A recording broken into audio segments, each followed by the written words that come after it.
O que a gente quer é, assim, como que a farmácia pode resolver o problema juntando-se ao médico, juntando-se ao sistema, sendo parte do sistema, para ser um veículo que ajuda a intervir naquele momento, o farmacêutico é o navegador, acionando o médico e acompanhando depois, né? Por exemplo, uma coisa que a gente faz muito hoje, e por algum motivo o paciente não quer ter um glicosímetro em casa, ele vai medir na farmácia. E quantas vezes a gente identifica paciente que tem que... Opa, você tem que voltar para o médico. E a farmácia salvou o Brasil na pandemia. Nós fizemos 21 milhões de exames.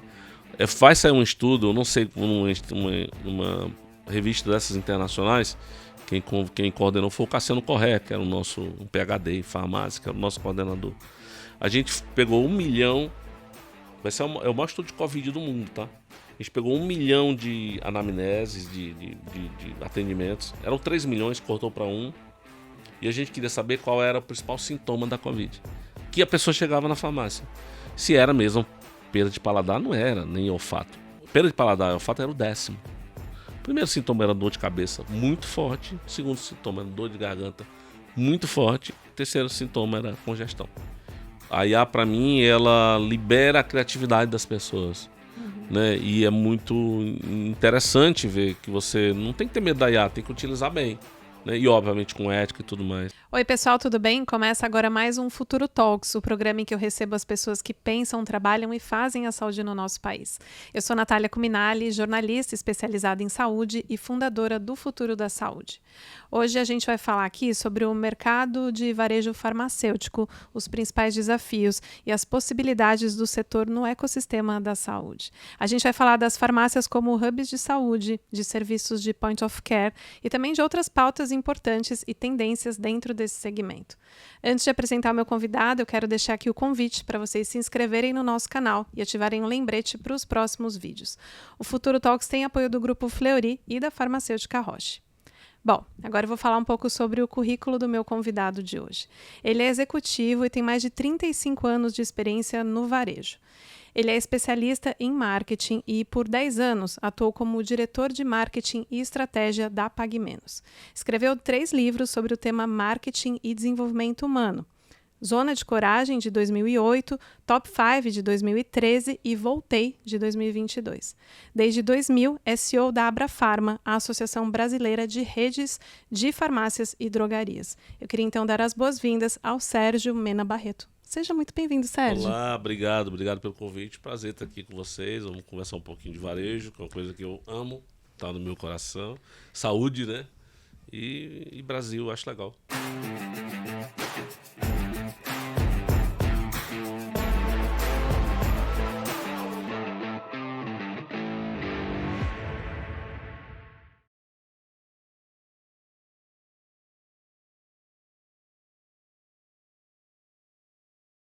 Vai ser muito bom, estou bem feliz que você está Muito bom. aqui, que vai ser bacana a gente abordar várias pautas, tem pautas quentes acontecendo, algumas pautas mais estruturais. Eu acho que para começar, e até para aterrissar um pouco a nossa audiência, Sérgio, eu queria que você trouxesse um pouco de panorama, né? O Tá. que a gente está falando quando a gente fala de varejo farmacêutico, assim, qual que é o tamanho desse mercado, como que é a concentração? A gente sabe que alguns grandes grupos concentram algumas farmácias, mas a gente tem uma capilaridade enorme no Brasil. Sim, é Traz um verdade. pouco disso para a gente. No Brasil tem 94 mil farmácias aproximadamente. E assim, o princípio de Pareto, sabe aquele princípio de Pareto? Né? 80% do negócio é gerado por 20% das empresas, é isso aqui. Né? É o que acontece no Brasil. A farmácia brasileira, a típica, é muito pequena. Então, na Abrafarma, das 95 mil, a gente tem 11.300, que são as 26 maiores redes. A gente tem quase metade do negócio do Brasil. Nós estamos falando de um negócio de 235 bilhões de reais de varejo. E aí tem mais umas 10 mil farmácias ali, 12 mil, que fazem mais os outros 30%. Então a gente tem uma concentração do negócio no Brasil em torno de 20 e poucos mil estabelecimentos. É muito interessante, o Gonzalo Vecina, que foi o primeiro presidente da Anvisa, né? A gente bate altos papos lá e ele dizia, Sérgio, no Brasil não precisa mais do que 20 mil farmácias, né? E é verdade, 20 e poucos mil estabelecimentos fazem 80% do negócio. e tem uma certa concentração. Isso tem a ver com a dinâmica de mercado, com competência, né? Esse é um setor ineficiente, sob o ponto de vista de logística, depois a gente pode falar disso. E aí as redes elas foram ocupando espaço, né? Elas foram se tornando eficientes e aí ocuparam o espaço do mercado por causa da eficiência que elas conseguiram nesses últimos anos. Então é basicamente isso.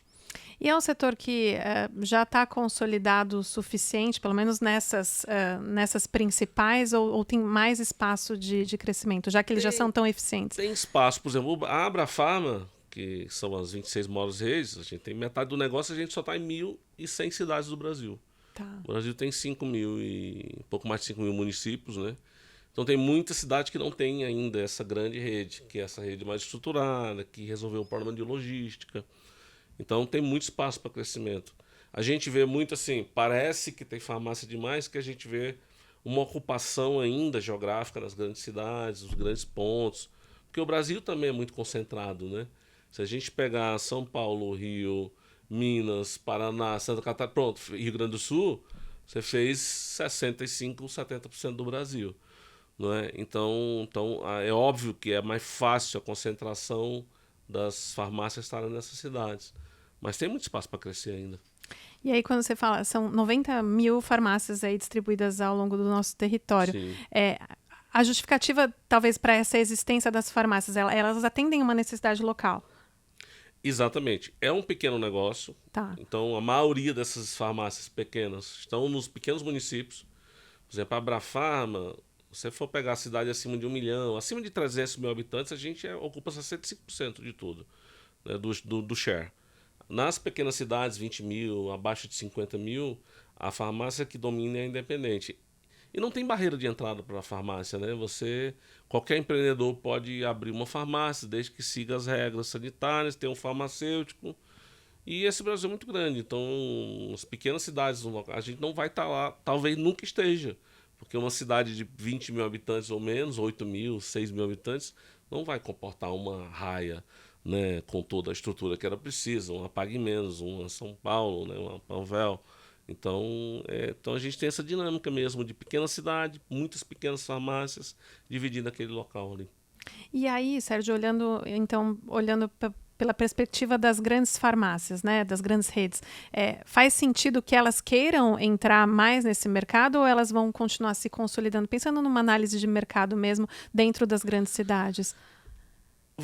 No nosso negócio é a expansão geográfica e a expansão orgânica. Tá. Aquisição de empresa, fusão é exceção. Por exemplo, isso que aconteceu no passado, né? Raia, Drogasil, São Paulo, Pacheco.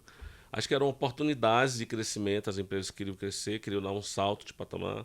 Mas agora você tem redes regionais, negócios menores, né? Os negócios regionais, eles acabam dominando aquela... O Brasil, apesar de a gente ter uma grande rede nacional, que é a RD, com 3 mil lojas e tudo mais, ainda é um país de negócios locais, né? Então você chega em Belo Horizonte, está lá a Rede Araújo, dominadora total da cidade, né? E de Minas. E você vai chegar no Ceará, tá a Pague Menos. Você chega no Rio Grande do Sul, tá a Panvel. No interior do Rio Grande do Sul vai estar São João, não é? Então, assim, você tem uma dominância local do negócio local. Então, assim, a tendência de concentração é menor. De um modo geral, as redes estão crescendo super bem. Então, tem uma correlação de forças aí que eu acho que vai se manter durante um tempo. Há uma tendência da pequena farmácia cada vez mais desaparecer. Tá. Né? Quando eu cheguei nesse negócio, a farmácia independente era 80%, a rede era 20%. Aí eu estou te contando outra história, né? A rede, o associativismo bem estruturado já representa 80%, a independente representa 20%. Então, e cada vez vendendo menos. Uma típica farmácia brasileira vende 60 mil reais por mês. Vende 700 mil por ano. Uma da Abrafarma vende 9 milhões por ano. Vende 12 vezes o que vende uma típica farmácia brasileira. Então você vê uma distância. E aí tem toda uma série de aspectos que fazem essa distância, né, ficar pior, digamos assim, para quem é muito pequeno. Entendi. Agora, pensando, acho que em um ponto que você trouxe logo no começo da sua fala, né? É um setor que, de alguma forma, é ineficiente, que tem grandes desafios de logística. Eu queria que você me contasse um pouco, assim, da onde que vem Sim. essa ineficiência e... É um setor ineficiente. A gente tem uma medida que a gente faz no varejo que é o OTIF. O que é o OTIF? É on time, in full. Ou seja, se tudo que eu pedi da indústria eu recebi no tempo que eu combinei e se eu recebi o pedido cheio. O OTIF médio da indústria farmacêutica brasileira é sofrível. De cada Tá. 100 pedidos que eu coloco lá, eu recebo 70. Ah, ou seja, você pede e não chega o que você Não pediu. chega o que eu pedi. Porque não tem no estoque, porque não está em produção naquela época, por uma série de fatores. Imagina, quando eu pedi da indústria, eu pedi 100, só recebi 70, qual que é a falta média do mercado? 50. De cada 10 pedidos, cada 10 produtos que você tem numa farmácia de pequeno porte, vamos falar assim, não tem 5, falta 50. Então, o que foi que a Abrafarmas, essas grandes redes fizeram ao longo dos anos? Investiram muito, né, em como superar essa ineficiência. Porque você não consegue se planejar. Exatamente. Então você tem aí você desenvolve uma série de disciplinas. Primeiro, a gente começou a montar uma rede própria de centros de distribuição. Então, nessas 26 empresas, tem mais de 50 centros de distribuição próprios. A gente é a maior distribuição do Brasil. Maior que o sistema de distribuição da Abafarma, da Bradilan, dos distribuidores. A gente distribui para nós mesmos. Isso fez com que o meu nível de eficiência, ou seja, falta 30 na indústria, mas eu consigo. E aí tem genérico, tem toda uma política, você faz o bid. A nossa falta é 12. Ou seja, eu tenho uma falta na indústria de 30, no mercado é 50, a minha é 12. Numa empresa como a RD deve ser 7, 6. Então quase não falta produto. Então essa teia que foi montada, essa estratégia de, por exemplo, suprimento, que é a primeira coisa, isso foi o que descolou a rede da farmácia independente. Entendi. O cliente vai lá e diz, eu tenho certeza que eu encontro. Porque ele tem, o maior tem mais capital, então ele pode fazer mais estoque e ele não... Exatamente. Entendi. Ele abastece ele mesmo, ele transfere entre as lojas.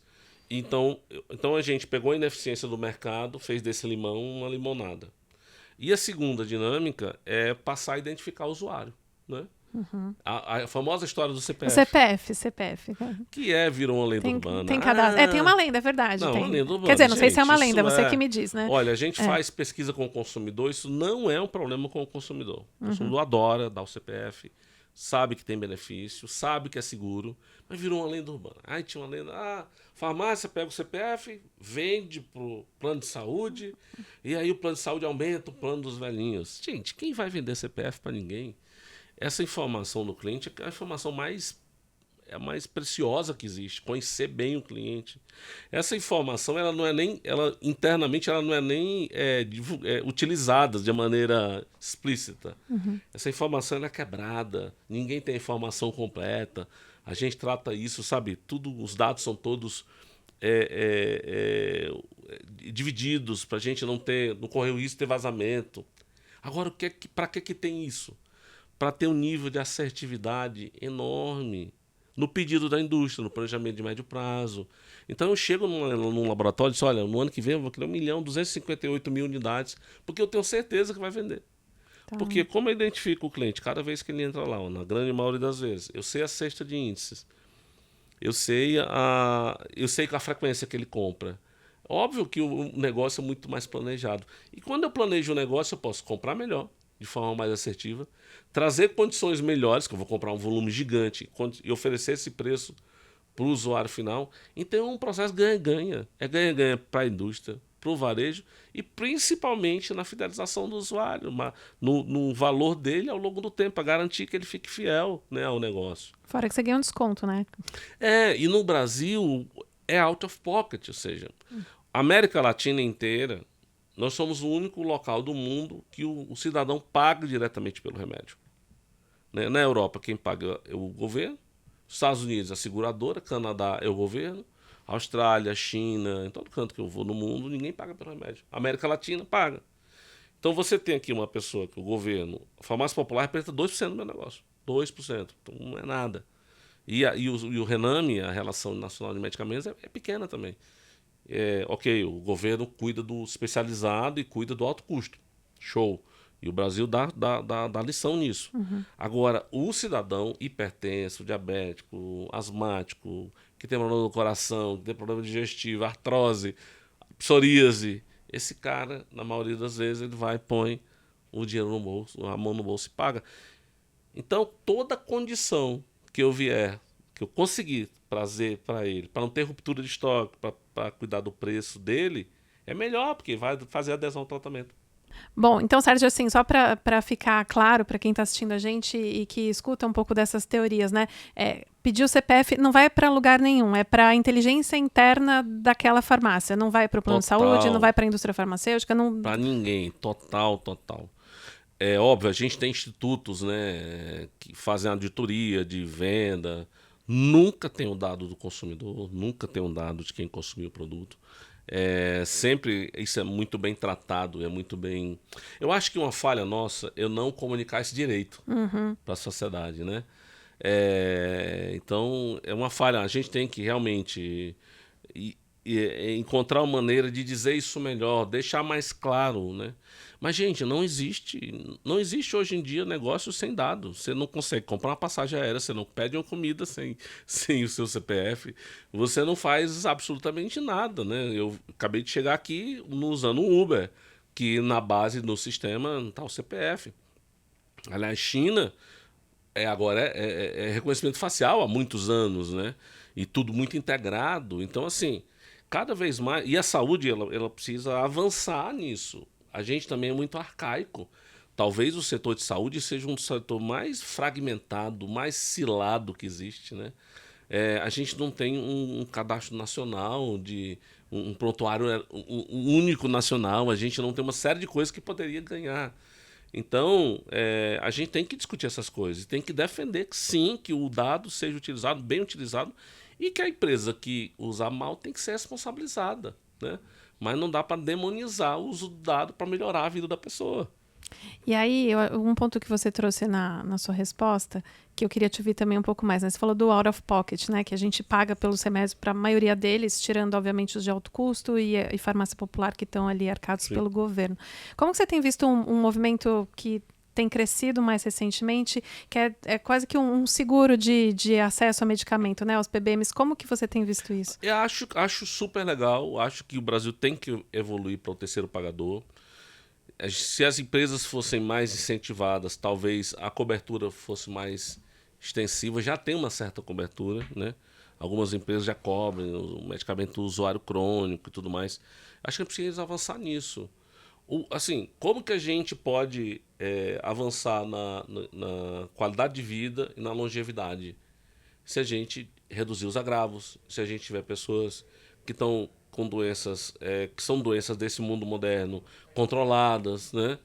Uma vez eu estive lá com o vice-presidente, o Geraldo Alckmin, né? E ele ia receber um ministro aí de um país da América Latina. E ele tinha estudado antes do gabinete, a visita ia ser logo em seguida a minha reunião. Olha, os dados desse país, como era baixa a qualidade de vida, a expectativa. E aí ele disse, por causa de duas coisas, falta água boa e falta saneamento.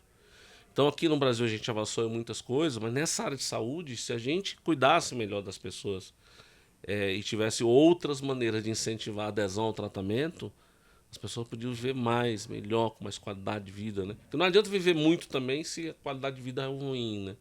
Tem que viver muito bem. Então, e a saúde faz parte desse pacote, né? Dessa necessidade. E aí a gente tem visto alguns movimentos tentando trazer isso mais presente na vida da sociedade, do cidadão, né? É muito pontual.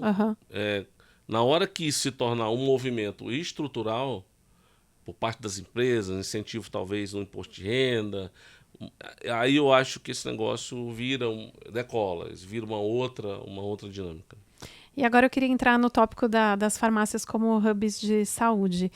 Acho que talvez antes da gente entrar especificamente nesse potencial para o Brasil, eu lembro que sei lá, no passado, eu viajava para os Estados Unidos, a gente entrava na farmácia e você tinha ali contato com possibilidade de alguns exames que você podia comprar e fazer. O famoso lá, o 23andMe, foi um dos que viralizou numa época, mas também tinha devices, né, de ultrassom e tal. E a gente demorou um pouco para ver essa realidade mudar dentro das farmácias brasileiras, né? Principalmente acho que depois da pandemia, com o teste de Covid, e agora a gente tem um outro cenário. Queria que você me trouxesse, primeiro, como que está esse cenário hoje, assim, né? O que hoje a farmácia pode fazer para estar mais dentro dessa jornada da saúde do usuário? E aí depois eu acho que a gente pode destrinchar um pouco mais próximos passos. Sim. Hoje a gente está muito bem, né? Eu diria que a gente avançou muito. A Abrafarma, há 25 anos, todos os anos, a gente vai para o exterior numa missão técnica. E a gente, então, vê o que está acontecendo fora do Brasil. Vai com uma curadoria muito bem feita. Esse ano a gente vai para a Coreia do Sul. Então a gente sempre vai. E a gente começou a ver a partir de 2010, né, 2008, essa transformação da farmácia fora do Brasil. Então a farmácia, ela não tinha não tinha mais um ambulatório, aquele de curativo, e para aplicar uma injeção. Ela tinha uma sala mais completa, né? E aí a gente começou a ver Inglaterra, Canadá, Estados Unidos, Espanha, vários locais. E a gente trouxe essa ideia para o Brasil. Em 2014 a gente aprovou uma lei, que é a Lei 13021, que eu batizei carinhosamente a Lei do Ato Farmacêutico, que permite que o farmacêutico faça uma série de coisas. E aí a gente foi na batalha da regulamentação infralegal, né? Aí vem em 17 as vacinas, vem 2 anos atrás os exames, né? A Anvisa, e assim, quem regula por último também tem um privilégio, né? Aprendeu com as outras realidades, viu que não funciona. Então a regulação hoje de teste é muito boa, né, no Brasil, e que permite que a farmácia faça até 120 testes hoje capilar, né? Ou seja, ponta de dedo e tal. Tem pequenos probleminhas para resolver, tal, tem uma RDC que precisa ser atualizada, mas de um modo geral, a gente tinha uma visão. Como que a farmácia podia ser um hub de saúde? Tinha que cuidar de 3 coisas. A prevenção, aí a vacina, né? A gente tinha que fazer triagem, identificar se o usuário precisava ir para um outro local, aí é o teste. E a adesão ao tratamento, que é o aconselhamento que a gente pode fazer na loja. Então, são essas 3 disciplinas, né, que a gente preconizou assim, internamente. E aí a gente começou a fazer o desenvolvimento dos farmacêuticos, convencer os empresários. Eu lembro muito bem num congresso da Abrafarma, o Jarbas Barbosa, que hoje está Dr. Jarbas está na OPAS, que foi presidente da Anvisa, ele era secretário no Ministério da Saúde. E aí a gente, nesse congresso Future Trends que a gente faz, né, a gente montou uma cabine, uma sala de serviço farmacêutico, 9 metros quadrados, de como deveria ser, com maca, com tudo. E ele entrou, isso que vocês querem. Mas a gente montou para o empresário ver, para o nosso pessoal ver, para todo. O pessoal levava treino para fazer medida, né? Então a gente criou todo um protocolo, qualificação do profissional, o modelo da sala, né? Para passar aquela visão do que a gente pensou. Hoje a gente tem, das 11 mil farmácias da Abrafarma, 8 mil tem sala de serviço. Tá. Né? Precisa avançar algumas coisas, a revisão da RDC 44, precisa a vigilância sanitária de alguns locais entender de forma melhor. Mas a gente saiu de 0 para 8 mil de 2014 para cá, 2025, 11 anos. E agora há uma discussão sobre a possibilidade de colocar o médico também dentro da farmácia, né? Assim, tem algo em tramitação nesse sentido? Tem, mas que você acha? Assim, a minha visão pessoal é que não cabe um médico, Tá. Mas cabe, por exemplo, telemedicina, né? Que é uma coisa super que a gente aprendeu que funciona, né? Isso veio da pandemia, mas que hoje em dia e o celular está na mão do usuário, né? A gente ainda tem, por parte de alguns órgãos reguladores, essa discussão de vez em quando, uma discussão meio troncha, né? De achar, mas a farmácia, se o farmacêutico puder acionar um médico para atender um problema, a farmácia vai influenciar o médico? Não vai, gente. O ato médico é o ato médico, né? Tá, essa preocupação de conflito de interesse. De conflito de interesse. Tá. A Inglaterra tem um Pharmacy First lá, o programa deles. A Inglaterra diz o seguinte: se você tiver sinusite, se você tiver com uma infecção urinária, se você tiver com dermatite, se você tiver com problema de ouvido, não vai no hospital. Vai na farmácia. Pharmacy First. Aí tem um protocolo que o farmacêutico, ele mesmo pode prescrever um antibiótico, ele mesmo pode olhar a garganta da pessoa, saber se aquilo tem uma crise que precisa entrar com um antibiótico. Porque para que você vai num PA que custa caro, que você vai ficar mais doente ainda, quando você podia resolver um problema simples na farmácia? E outras coisas. Aí vem o Brasil profundo, né? Aquela farmácia pequena, que está lá no município, lá no fim do mundo, que não é Abrafarma, mas que está lá no município. Por que não? Se chegar uma pessoa lá com um problema de ouvido, de um otite, uma infecção urinária, um problema de garganta, por que não o farmacêutico acionar via telemedicina e um médico poder falar? Hoje a gente tem esses equipamentos todos, né, que dá para fazer. Eu vi uma experimentação na Raia, numa loja da Raia, filma o ouvido, filma a garganta, todos esses equipamentos que você... O médico, é como se o médico estivesse na sua frente, né? E o farmacêutico mediu todos os outros parâmetros. Então isso vai facilitar o Brasil. Primeira vez que eu conheço o Padilha, o ministro, há muitos anos, e fui do Conselho Nacional de Saúde do primeiro governo Lula, né? Ajudei a implantar a farmácia popular, todo esse negócio. Aí eu visitei ele várias vezes como ministro de Relações Institucionais. Quando ele assumiu o Ministério da Saúde, eu fui lá fazer uma visita. E aí ele olhou para mim: quando você vai ter totem com médico e farmácia? Eu disse: quando a regulação permitir, ministro. Mas tem que ter em todo lugar, porque isso facilita a vida das pessoas. A gente também acha. Né? Então a gente tem que quebrar um pouco, sabe, essas barreiras culturais, essas barreiras do medo, de que eu vou... aí a gente vai fragilizar, aí tem... Gente, é todo mundo adulto nesse negócio, né? E o médico é o médico, a farmácia é a farmácia. Se a gente conseguir juntar quando necessário os dois mundos, é legal. Eu talvez não queira ter um médico dentro da farmácia, mas a telemedicina, para certos casos, ela seria sensacional, né? Para resolver o problema imediato ali. Você entra em Amsterdã, você entra na Europa inteira, tem uma cabine lá que você entra, fala com o médico online e volta. E aí o paciente diz para o farmacêutico: olha, prescreveu o produto tal. E ali o farmacêutico vai dispensar. Eu estou te ouvindo e refletindo, assim, do que eu mais escuto das críticas, né, dessas possibilidades, tem a ver, essa primeira aí que você trouxe, a questão do ato médico, né, então só o médico pode fazer certas coisas, e tem também uma preocupação com a qualidade, né, com a qualidade do serviço, com a qualidade do exame. Como garantir que isso tudo seja prestado em alto nível? Acho que essa é uma das preocupações. Mas assim, a regulação que o Conselho Federal de Medicina fez de telemedicina é ótima. Aí o Conselho Federal de Farmácia fez a de teleinterconsulta. É preciso só casar as duas coisas, né? Mas muita gente ainda fala em proibição. Agora, nessa discussão da lei dos supermercados, que queria colocar remédio em todo lugar, teve uma discussão dessa de proibir telemedicina em farmácia, onde já se viu. Quer dizer que eu posso fazer telemedicina dentro de um banco, que a tese também não. Se você fizer dentro da farmácia, está transformando a farmácia num consultório médico. Mas eu posso estar no banco, entrar aqui, falar com o meu médico, eu transformei o banco, uma agência do banco em consultório médico? Não. Eu posso falar com o meu médico, mas eu não posso falar dentro da farmácia, porque seria um pecado. Gente, eu acho que a gente precisa...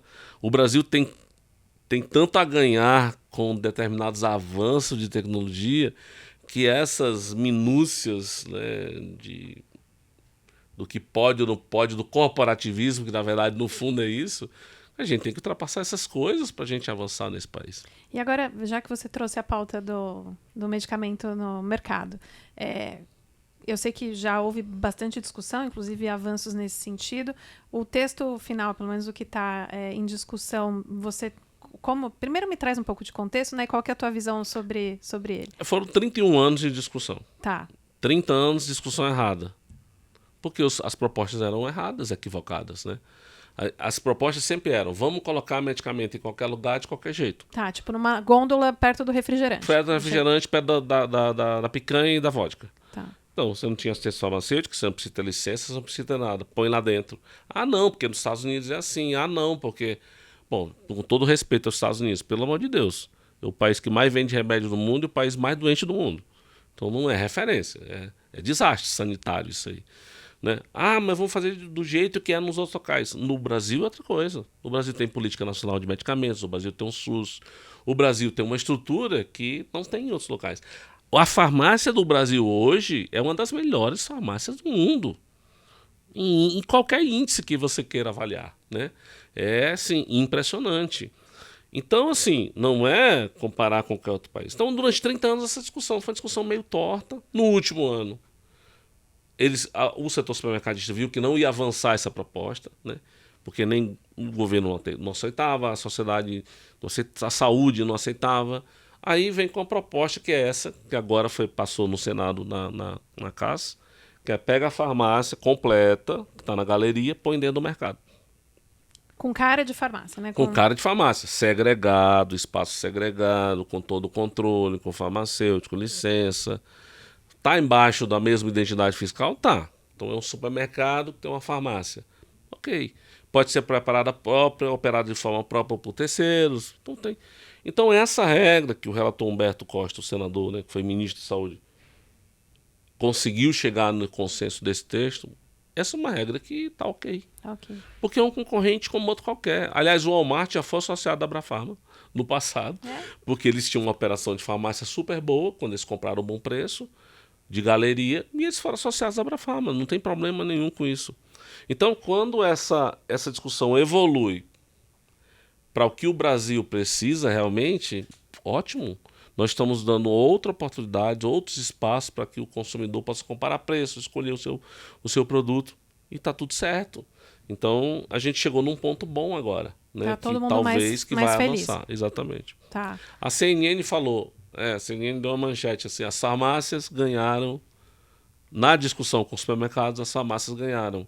Não foi as farmácias que ganharam, é o Brasil, a saúde brasileira que ganhou em ter escolhido um modelo comparável com uma farmácia, né? Uma farmácia como outra qualquer. Porque você garante até um certo cuidado ali com a pessoa que está dentro do mercado. Era essa a preocupação, exatamente. Tá. E aí, do ponto de vista de concorrência, é isso. É mais um concorrente, não deve ameaçar o negócio, a dinâmica de negócio. Não, a gente não vê isso como uma ameaça. Óbvio, eu estou olhando sob o meu olhar. Da empresa que resolveu os problemas de logística, né? Você tem... Sob o ponto de vista da pequena farmácia, se você tiver numa cidade muito pequena, um supermercado lá, de algum porte, que resolveu montar uma farmácia com toda essa estrutura, e ele concentrar as vendas, talvez tenha um impacto econômico ali, né? A gente vai saber isso ao longo do tempo. Se o supermercado vai ter apetite, porque é um negócio complexo, um negócio difícil de administrar, que tem muita regra, né, que tem muita... Não é como você colocar 200 quilos de arroz no depósito e trazer para frente quando é preciso. Então, a gente vai ter que esperar um tempo para saber se isso vai avançar, assim, se vai ter mercado que vai colocar ou não.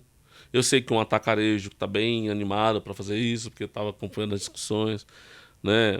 Mas a gente vai ter que ver. Mas é um concorrente como outro qualquer. Eu queria voltar agora só um passinho para trás para a gente falar das farmácias como hub de saúde, mas para explorar um pouco esse potencial, principalmente nesse olhar de atenção primária, né? Que você trouxe até um dos exemplos, né? Farmácia first, né? Primeiro você vai para a farmácia antes de ir para os lugares. Você acha que a gente conseguiria aqui no Brasil ter essa articulação como realmente um apoio, pensando em atenção primária à saúde, aos programas governamentais? Assim, a farmácia poderia atuar nisso? Assim, pensando um pouco longe, assim, né? O que precisaria acontecer para isso funcionar? Até você mencionou o Padilha, né? Interessado nesse assunto. Deveríamos avançar urgente com isso. Eu vou te dar um exemplo prático. E infelizmente eu não vou citar nomes para salvaguardar, mas quem fizer a lição de casa de pesquisar vai entender. Uma determinada rede fez uma parceria com um grupo hospitalar grande no Brasil. Aí eram 3 vieses a parceria. 1, certificar o profissional, qualificar o farmacêutico num programa intenso e tal. 2, certificar as salas de serviços das farmácias para que essas salas tivessem toda a estrutura necessária para fazer. 3, protocolos, desenvolvimento de protocolos. Aí começaram um piloto interno para funcionários da farmácia para funcionários do hospital. Gente, o resultado foi assim, eu vi um atendimento de um funcionário, pedi permissão, a pessoa chegou lá com dor de ouvido. Aí o farmacêutico abriu o protocolo, né, que já estava o que é que você usa, você tem alguma doença de base, fez aquela entrevista inicial, aí o sistema disse, pegue o equipamento e faça, veja os 2 ouvidos, aí ela filmou os 2 ouvidos, a farmacêutica, garganta, tal. Você não consegue resolver esse problema, chame o médico. Aí entra, do Rio de Janeiro, um médico, fala com a paciente, olha, já vi seu exame, não tem líquido no seu ouvido, não tem inflamação, provavelmente você coçou o ouvido, cocei sim. Então inchou um pouquinho, vou te coçar uma gotinha, não sei o que, um remédio para desconforto, tá tudo bem, daqui a 7 dias você faz um follow-up. Esse foi um exemplo. De cada 100 atendimentos que essas farmácias, nessa fase experimental, de cada 100 atendimentos que eles fizeram, 66 o farmacêutico resolveu por ele mesmo. 20 chamou o médico. 14 o sistema disse, mande para o PA. De cada 100 pacientes, 86 não precisaram ir para o PA. Gente, isso é sensacional. O que foi que aconteceu com esse projeto? O piloto parou, porque o Conselho Regional de Medicina entrou com um processo para caçar o registro do médico do hospital responsável. Porque como ele não podia atacar o sistema, ele atacou o profissional. Então, assim, a gente precisa avançar, né, nessas discussões. Essa é uma discussão que interessa talvez para o sistema médico, para o sistema... aí não é o corporativismo, interessa é ao Brasil discutir. Que coisas a gente pode usar para evitar que o paciente vá no PA, usar a farmácia para fazer triagem, para fazer coisas básicas. A farmácia não é para substituir o médico, mas se ela atuar em conjunto com o sistema médico, usando a telemedicina, como eu falei aqui antes, com um protocolo bem feito, né? O Pharmacy First lá na Inglaterra é protocolo. O NHS baixou os protocolos. Por que não a gente ter, sei lá, 30 protocolos no Brasil de coisas que dá para fazer, né? Eu falo demais, né? Não, eu tô achando ótimo te ouvir. Eu fui num lançamento lá em Brasília, fui chamado, né, na ONU para falar de um problema de gravidez precoce. Não sei se você sabe. 500 mil meninas engravidam precocemente no Brasil até 14 anos de idade. Por ano. Isso é um absurdo, assim, é uma coisa... Isso, o que tem a ver? O problema social é a desinformação, é a falta de uso de um contraceptivo, falta de orientação. E aí a ONU lançou esse programa, que é um programa que tem em muitos locais, lançou no Brasil também, orientação para as meninas. Então chegou uma menina de 14, 16 anos numa farmácia, por que não uma farmacêutica, e 70% do nosso quadro é feminino. Então uma mulher que vai perguntar para ela, né, você já tem vida sexual ativa? Você usa anticonceptivo? Você usa... E abrir essa conversa para evitar os 500 mil, né? Então, assim, um programa super legal. E o ideal é que o contraceptivo que já está na farmácia popular possa ser prescrita pela própria farmacêutica. Porque se a menina está ali... Onde que você vai encontrar essa menina de novo, de 16 anos, se não for naquela ocasião que você... Aí não posso prescrever. Você perde ela nesse fluxo. Perde no fluxo. Então é assim, é uma coisa que tem que avançar essas questões. Voltando ao Jarbas Barbosa, né, que ele aprovou quando era presidente da Anvisa, no modo expresso, teste de HIV, autoteste de HIV em farmácias, que não tinha. Eu lembro da polêmica. Né? É uma polêmica gigante. Mas, gente, isso é avanço. Né? O PrEP tinha que estar na farmácia. Né? Ao longo do tempo, a adesão ao PrEP foi caindo. É muito difícil a pessoa pegar o PrEP. Ela tem que ir no médico, falar com o médico, fazer os exames, não tem um exame. A jornada é muito acidentada. Imagina se a pessoa chegasse na farmácia e dissesse, quero entrar no PrEP. A farmácia já pode fazer HIV, já faz sífilis, já faz hepatite, faz tudo. Então faz todos os exames, aquilo que se faz num posto de saúde, aciona a telemedicina, o médico faz a anamnese com aquele paciente e o paciente já devia sair com o PrEP da farmácia, não é? Então, assim, a gente tem que avançar nessas discussões, porque isso interessa ao Brasil, não é ao corporativismo, é ao Brasil que interessa isso. E, Sérgio, pensando ainda nesses desafios, né, e como que você transforma a farmácia nesse lugar, a gente viu alguns movimentos, principalmente nos Estados Unidos, de tentar fazer a farmácia ocupar essa posição e não deram certo, né? Por que que isso aconteceu e por que que isso daria certo no Brasil hoje? Nos Estados Unidos, assim, qual era o viés? Eu tenho um seguro que custa muito caro, né? E não é todo mundo que consegue ter um seguro de saúde. Então você tem uma parcela de norte-americanos que estão descobertos total. E a saúde lá é carésima, né? É uma coisa assim, absurda. Então, o que as farmácias, junto com operadoras, que aqui foi feito um movimento junto com clínicas, com operadoras, vender um serviço de $69, $89, uma coisa que fosse uma consulta mais barata e que você conseguiria resolver o problema do paciente. Até mesmo a rede supermercadista, famosona, né? Entrou e inaugurou várias clínicas, depois fechou as clínicas. Não teve adesão do paciente, não teve adesão ao processo, né? Ou não foi economicamente viável.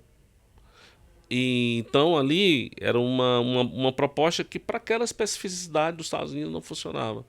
No Brasil a gente não tem essa pretensão, monta uma clínica, põe ultrassom, põe não sei o quê, até porque não é o nosso negócio. Que aí você vai para as clínicas populares, você não vai entrar nesse mercado. Exatamente.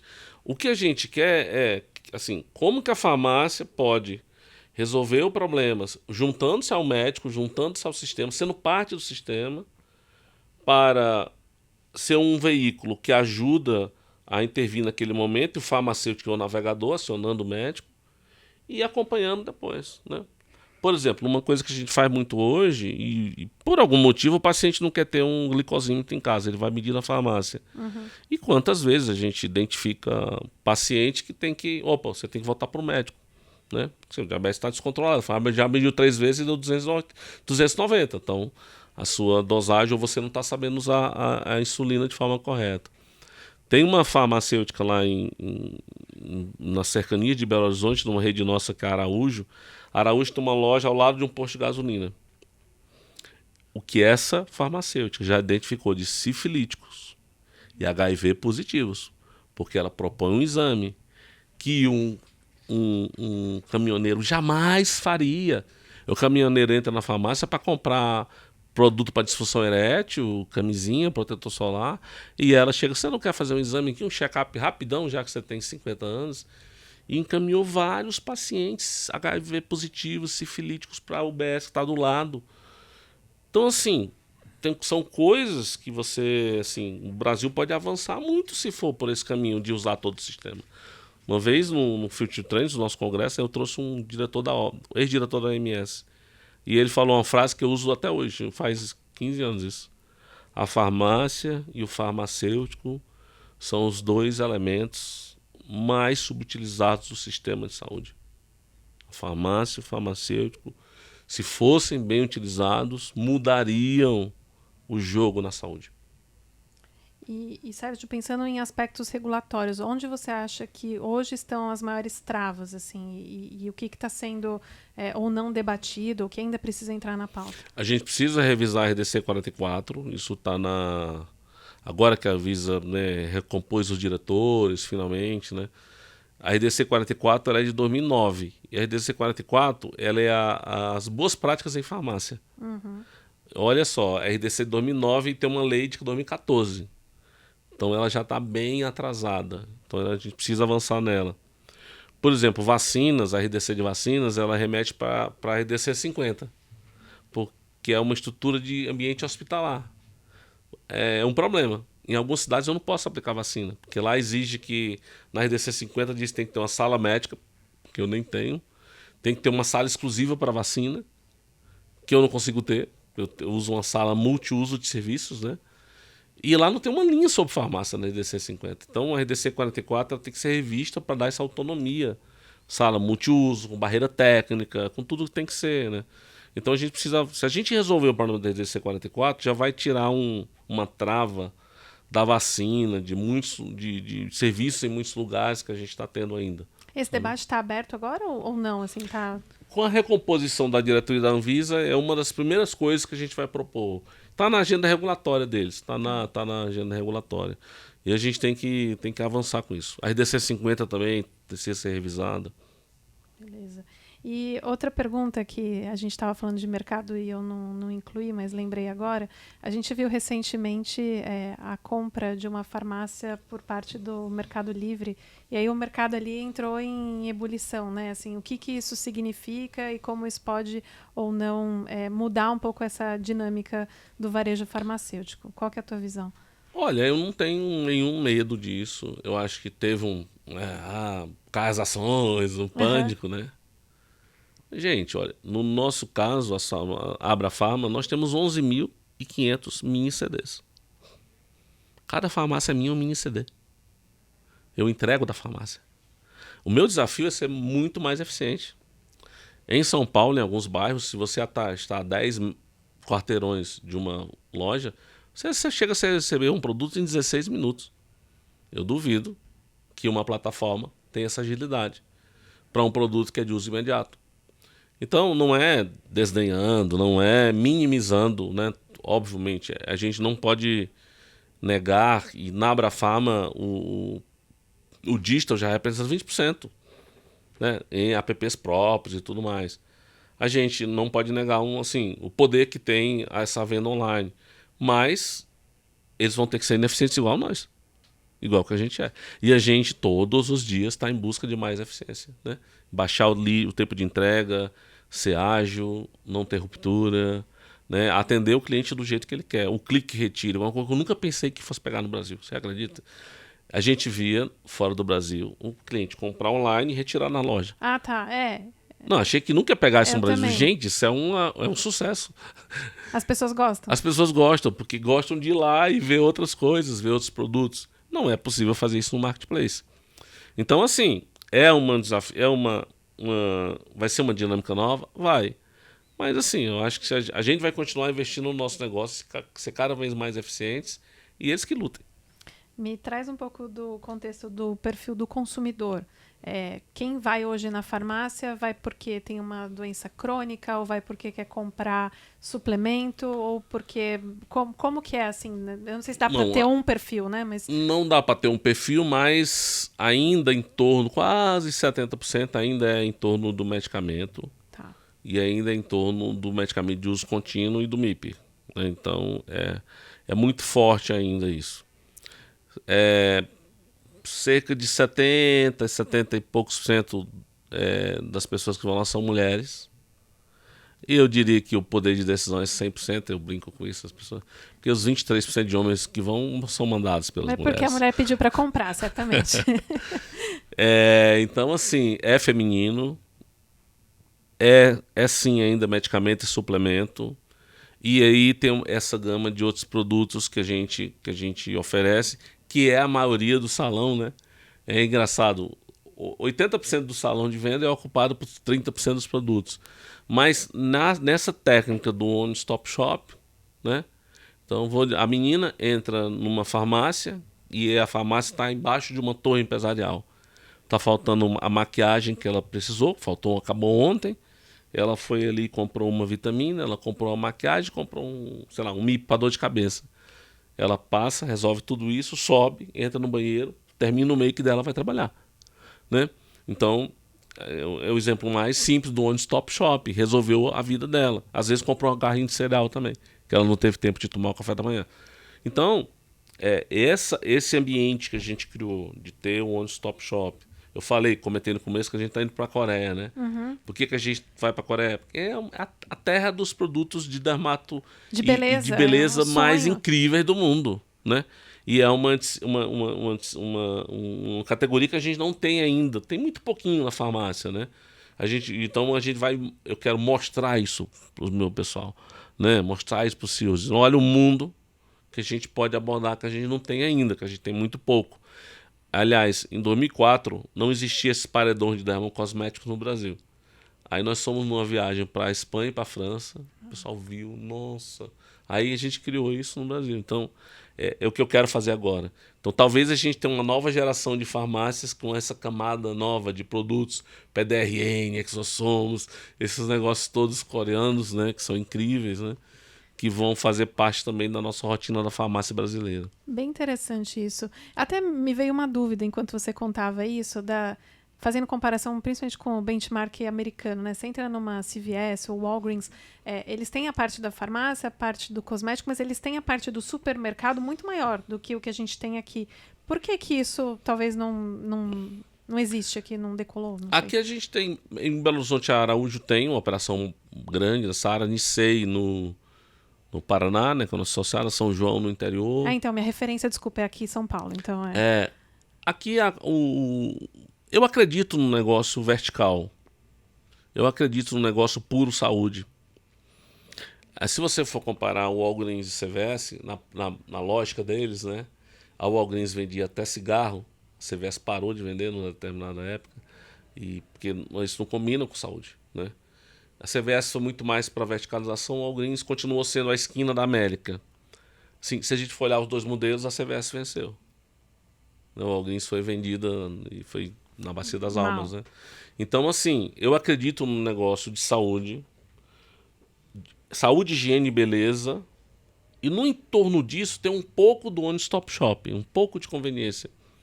Mas não acredito na banana, não acredito sabe, no exagero da conveniência, né? Apesar que no Brasil as leis, assim, a lei estadual define o que é conveniência, de São Paulo é mais restritiva. Por isso que você vê as farmácias menos amplas aqui. Mas mesmo que fossem mais abertas as leis, não acredito que iria para uma dimensão maior que a dela, com o que a gente tem hoje. E a farmácia é isso, hein? Vai entregar uma solução ali que o cliente precisa, às vezes até um achocolatado, um negócio pequeno ali né, de última hora, mas de um modo geral é saúde, higiene, beleza, bem-estar, né? É isso que é o negócio. E pensando aqui em dados, né? Você falou muito da fragmentação do setor e de como isso pode funcionar na saúde. A gente teve recentemente o anúncio do projeto piloto encabeçado pelo Inova HC. E aí dentro desse projeto a gente tem operadora, hospital e tem farmácia também, né? A RD entrou como a farmácia que vai interoperar os dados para esse projeto. Como que você vê isso, assim? Vejo como um apoio total, sabe? A gente incentiva o nosso pessoal lá a entrar na RNDS, né, na Rede Nacional de Dados em Saúde. Esse mundo do serviço, esse mundo é um mundo que a gente está aprendendo. Nós somos do mundo do varejo, não somos do mundo da saúde, vai lá, né, de serviço tradicional. Então, assim, primeiro, quando a gente começou a instalar as salas, pessoal, mas tem que fazer o Cadastro Nacional de Estabelecimento de Saúde, mas é claro que tem, né? É claro que a gente tem que... Então, assim, quanto mais a gente se integrar... Eu acho muito bacana eu abrir hoje o meu aplicativo do SUS e tá lá as vacinas que eu tomei na RD, né, numa farmácia. Tá lá um exame que eu fiz. Então isso tem que fazer cada vez mais parte da vida dos brasileiros, né? Essa discussão de que... Quando a gente foi aprovar o exame na farmácia... o exame na farmácia... Na época da Covid teve muito isso. Exame de farmácia não presta. Existe o padrão ouro e o não padrão ouro. Que história! Isso era uma lenda de mercado. O exame da farmácia era o mesmo que era feito em qualquer laboratório, né? E a farmácia salvou o Brasil na pandemia. Sim, sim. Nós fizemos 21 milhões de exames. Vai sair um estudo, eu não sei, numa revista dessas internacionais. Quem coordenou foi o Cassiano Corrêa, que era o nosso PhD em farmácia, que era o nosso coordenador. A gente pegou 1 milhão, é o maior estudo de Covid do mundo, tá? A gente pegou 1 milhão de anamneses, de atendimentos, eram 3 milhões, cortou para 1, e a gente queria saber qual era o principal sintoma da Covid. Que a pessoa chegava na farmácia. Se era mesmo perda de paladar, não era, nem olfato. Perda de paladar e olfato era o 10º. O primeiro sintoma era dor de cabeça muito forte. O segundo sintoma era dor de garganta muito forte. O terceiro sintoma era congestão. A gente descobriu uma coisa nesse estudo, um achado, né? 10% das pessoas chegaram lá graves na farmácia e foram encaminhadas para um PA. Gente, o desfecho da pandemia podia ter sido totalmente outro. Não eram 700 mil mortos, seriam 3 milhões de mortos se a farmácia não tivesse encaminhado 10% dos pacientes para o PA. Então, assim, a farmácia salvou o Brasil. Então, assim, a gente tem que aprender com isso, né? Se tem uma coisa que tem que aprender com uma coisa horrorosa, que foi aquela aquela pandemia foi como que a gente usa melhor os equipamentos de saúde, como que a gente usa melhor os profissionais disponíveis, né? E a farmácia é um desses. Eu lembro muito bem da época da Covid, desse desespero da gente procurar teste, porque não tinha em todas as farmácias e as filas, e realmente fez muita diferença. Eu, né? eu, eu usei muito uma figura de linguagem. A gente via o tsunami chegar. É como se eu estivesse na praia com um binóculo, eu via a água subindo. Porque a gente começava a ver aumento da procura, aumento dos sintomas de pessoas doentes. E a gente não fechou um dia, né? Logo que começou a pandemia, a Itália tinha fechado. Começou lá, as farmácias fecharam na Itália. Porque as pessoas ficavam doentes, os donos de farmácia, né? E as pessoas começaram a morrer e fecharam. E aqui a gente decidiu, nós não vamos fechar nada, mas nós vamos criar todos os protocolos do mundo e nós não perdemos profissionais, né? Assim, funcionou super bem. Só que a gente era a primeira onda. O primeiro local que a pessoa vinha era na farmácia, até porque o PA estava cheio, né? Então, isso assim foi um aprendizado para o profissional farmacêutico enorme, enorme. Se a gente tinha feito treinamento, montou as salas, protocolos, mas a pandemia foi assim, A prática ali. a prática, a pós-graduação, né? E a gente provou, né, o valor desse estabelecimento para a população. Pergunta, você comentou da Coreia e China, né? Eu queria te ouvir um pouco. Você já esteve na China algumas vezes? Algumas vezes. E eu tive lá recentemente e o que me chamou a atenção, pelo menos nos locais que eu fui, é que a gente não vê farmácia lá. As farmácias elas estão dentro dos estabelecimentos, vi um pedaço ali dentro de Sim. mercado e tal. O que você traz de insight da China para o setor de varejo farmacêutico? Toda vida que vou na China, eu volto muito impressionado, né? A primeira coisa é a capacidade deles que tem de planejar em longo prazo. Isso é uma coisa do governo, é estruturante planejar para 30 anos e vai quebrando de 5 em 5 e as empresas acabam fazendo isso, né? Isso é muito impressionante. Muito impressionante estar tudo integrado. Sistema de pagamento, faceamento. A última vez eu fui numa empresa que criou o sistema de reconhecimento facial na China. São 300 milhões de câmeras. 300 milhões de câmeras. Se 1,5 bilhão de chineses, tem 300 milhões. E isso é muito impressionante. Tudo muito fluido, porque fui andar de bicicleta, alugar uma bicicleta, não precisa baixar o aplicativo para você fazer nada. Você já baixou um aplicativo de pagamento, está tudo integrado, né? Então, a gente tem que aprender com essa integração. É uma coisa muito impressionante. IA, né? A aplicação da IA, eu acho que isso vai... A IA, para mim, ela libera a criatividade das pessoas. Né? E é muito interessante ver que você não tem que ter medo da IA, tem que utilizar bem. Né? E, obviamente, com ética e tudo mais. E a última vez, eu vou voltar para a China daqui a algumas semanas, 2 semanas, robotização. Eu fiquei muito impressionado. A gente tem 50 centros de distribuição aqui no Brasil. A Abrafarma, imagina que a gente tem uns 25 mil pessoas na operação de acender uma luz, pegar uma caixinha, chega uma caixinha numa esteira, você acende uma luz, põe a caixinha aqui dentro, acende uma outra luz, põe a caixinha aqui dentro, bipa aquele negócio, aperta um botão para a caixinha ir para a próxima esteira. Hoje pessoas fazem Pessoas fazem isso. Gente, não, isso vai ser humanoide. As empresas que eu visitei, daqui a 3 anos, 2, 3 anos, um humanoide vai custar $6.000. Né? E ele mesmo vai se recarrega para fazer coisas repetitivas, tem que tirar o homem e liberar o homem para fazer outras coisas. Então, essa pouca fricção, essa solução que a China encontra, que não tem local nenhum, e eu digo para todo mundo, vá para a China, né? Porque você não volta a mesma pessoa indo ali. É muito impressionante. E meu sonho é trazer essas coisas para o Brasil. Vou levar a Abrafarma de novo na China ano que vem. Sempre que me convidam eu vou, né, para ir, porque cada vez que eu vou aprendo uma coisa nova. É muito, muito impactante. Não, a gente estava até conversando nos bastidores, né? Eu voltei agora, mas já com a sensação de que eu preciso ir de novo, porque não se esgota, né? É longe, é um perrengue para chegar, mas é bom, muito né? bom. Sérgio, para a gente caminhar mais para o final da nossa conversa, queria que você me falasse de tendências. Então, você já trouxe aqui várias ao longo, né, da nossa conversa, mas para onde estão os olhares da Abrafarma? O que a gente vai ver, né, vindo para cá daqui para frente? No que você está de olho? De produtos, a gente está de olho nessa onda, né, nova de geração K, milênio, e de essa preocupação de beleza.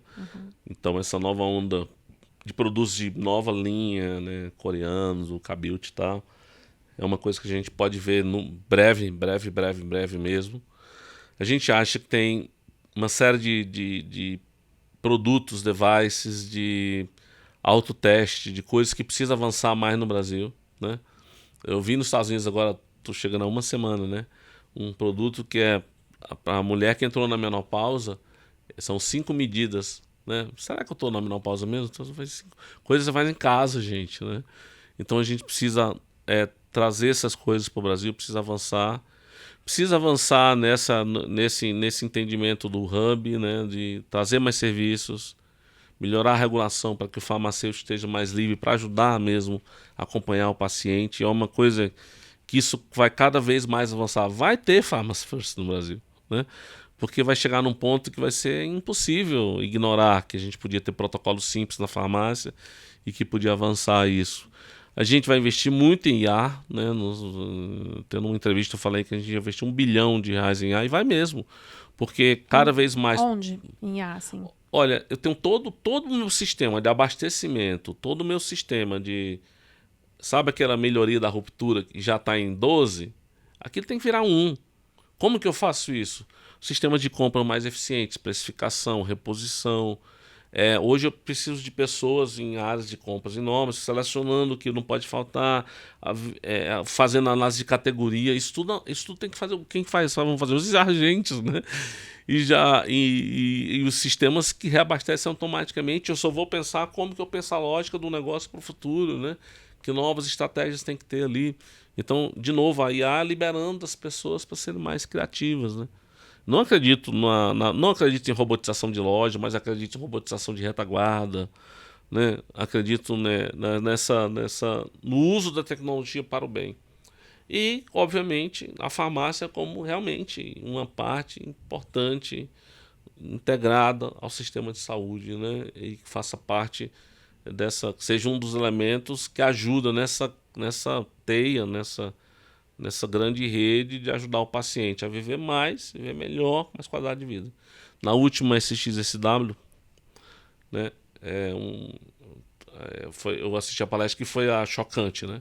Chega lá o pesquisador lá e diz, olha, o bebê que vai viver mais de 800 anos já nasceu. Ah, eu fiz.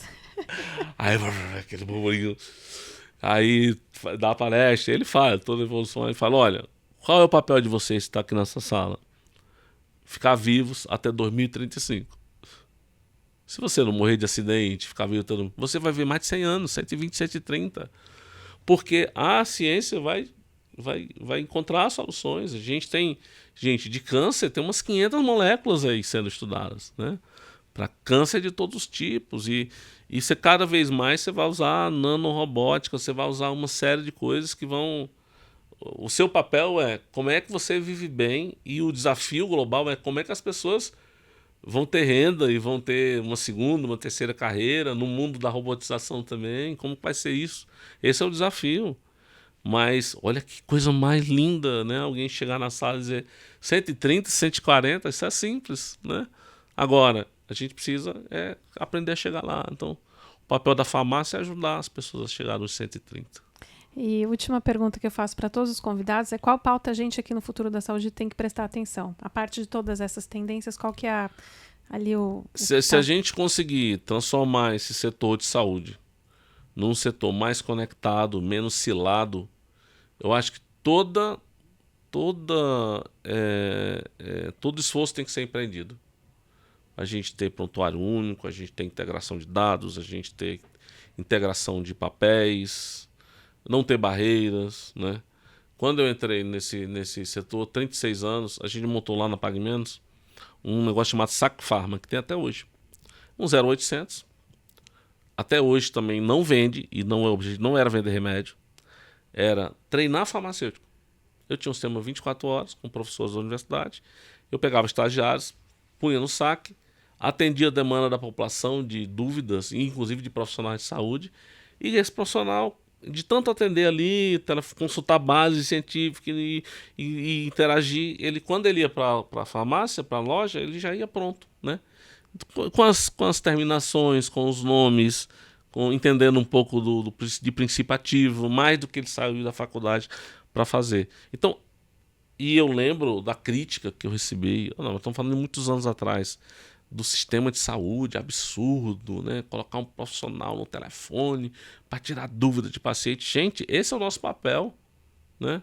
Outra vez no Future Trends eu trouxe um profissional aqui que disse: o pessoal busca no Google e pega informação errada, se automedica de forma errada e acha que está doente de forma equivocada porque o sistema de saúde não deu a resposta, porque a gente não assumiu o protagonismo. Então a gente tem que fazer avançar essas pautas de integração, de consolidação de dado, de melhorar o papel de cada um e colocar todo mundo no mesmo mapa, na mesma jornada, para melhorar a vida do paciente que vai viver de 130, 140 anos. Muito bom. Sérgio, eu queria te agradecer demais, de verdade, pelo seu tempo, por você ter vindo até aqui. Muito bom te ouvir. Prazer estar aqui. E dar essa aula aqui também. Muito obrigada. Sempre um prazer. Obrigado. Obrigada. Queria agradecer também a todos vocês que assistiram a gente até agora. Se você ainda não assina o nosso canal no YouTube, não deixe de assinar. Até mais.